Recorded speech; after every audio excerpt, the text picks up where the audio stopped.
If you've ever visited Singapore, you know this tiny island feels like it shouldn't even exist, at least not at the level it operates today. It's one of the smallest countries in the world. It has almost no natural resources, barely any land, and back in the 1960s, it was actually poorer than Malaysia and South Korea. Yet somehow, it managed to transform itself into one of the richest, safest, and most well-organized places on the planet. So how did Singapore pull this off? What exactly makes Singapore so insanely well-designed? In this video, we're going to break down the key elements of Singapore's blueprint that the rest of the world still struggles to copy. Number 1. Masterclass urban planning on a tiny island. One of the biggest reasons Singapore works so well is because almost nothing is left to chance. Everything is planned decades ahead, and when I say everything, I mean everything. Most countries react to problems only after they happen, but Singapore tries to prevent problems before they even occur. Since the country is so tiny, just about 734 square kilometers, smaller than New York City, it can't afford to make mistakes. The margin of error is extremely small, so the planning must be extremely detailed. Take public housing, for example. Over 80% of Singaporeans live in government-built HDB flats. But these aren't the low-quality government housing you see in many countries. HDB neighborhoods are master-planned towns. They are clean, safe, modern, and designed with playgrounds, parks, food courts, shops, clinics, and schools all within walking distance. Urban planners call this the 15-minute town, but Singapore has been doing this since the 1970s, long before the term became trendy. Singapore also designs towns like mini-cities.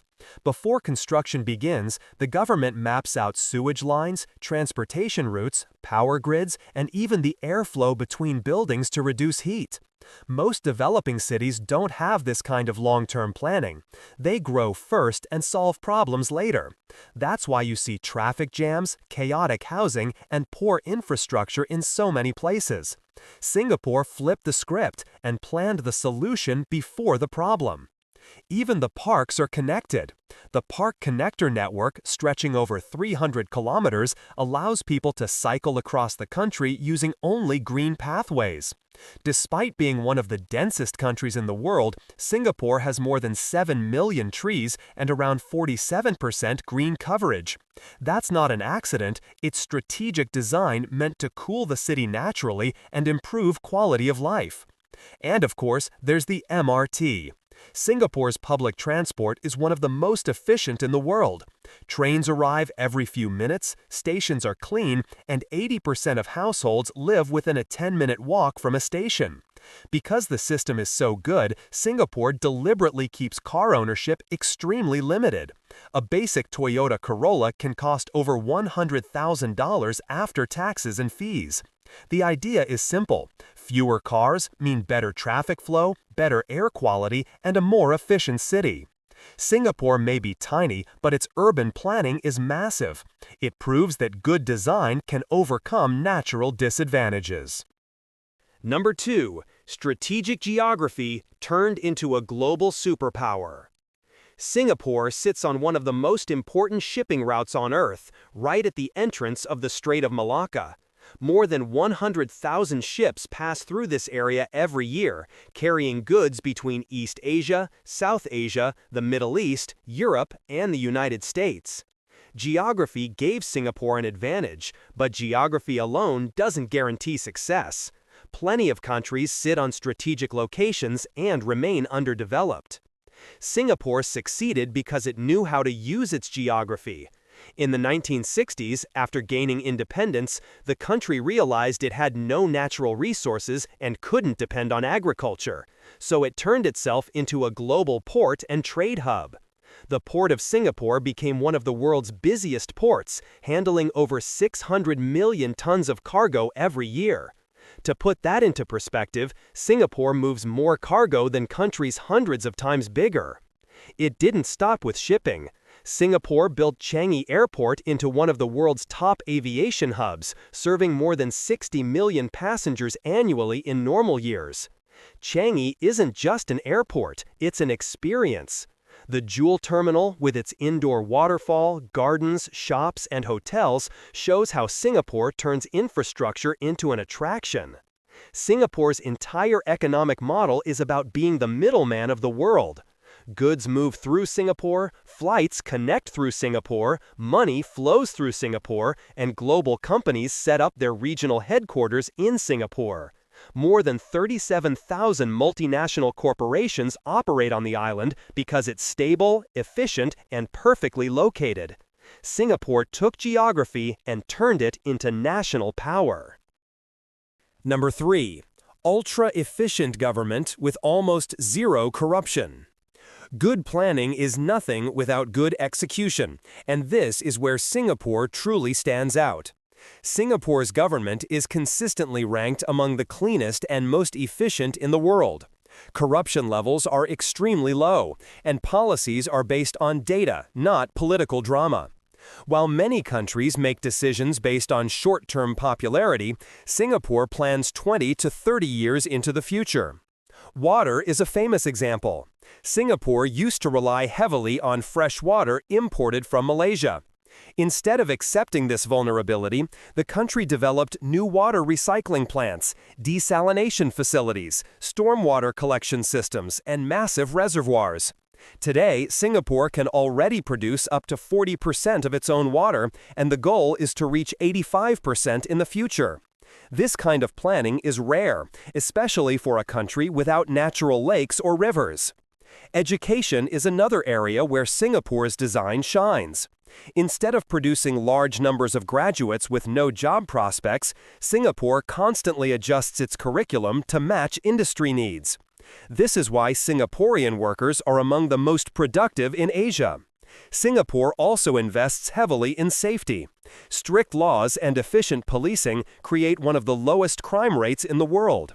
Many Singaporeans say the same thing. You can walk home at 3 a.m. and feel safe.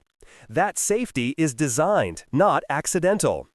Whether you look at healthcare, transport, housing, or public services, Singapore has one of the most effective governing systems anywhere. Things work. Processes are smooth. Corruption is rare. The government treats the country like a long-term project with clear goals, and that separates Singapore from almost every other developing nation. Number 4. Multicultural harmony built into the system. Singapore is a diverse country with around 75% Chinese, 15% Malays, 7% Indians, and many others. But what makes Singapore special isn't just diversity, it's how diversity is managed. Many countries with multiple ethnic groups suffer from segregation, discrimination, or even conflict. Singapore takes the opposite approach by building multicultural harmony directly into the system. The ethnic quota for HDB flats is a great example. Every neighborhood must have a balanced mix of ethnic groups, preventing racial enclaves. This means people grow up next to neighbors from different backgrounds, go to school together, shop together, and live everyday life together. By design, the country forces interaction and cooperation, which over time builds understanding and reduces tension. Language policy is another example of thoughtful design. English is the main working language, but Malay is the national language, and Mandarin and Tamil are also official languages. This balance ensures that no group feels erased and everyone feels included in the national identity. Religion is handled carefully as well. The government works closely with different religious groups to maintain peace, encourage mutual respect, and protect freedom of worship. As a result, Singapore enjoys one of the most stable and harmonious multicultural societies in the world.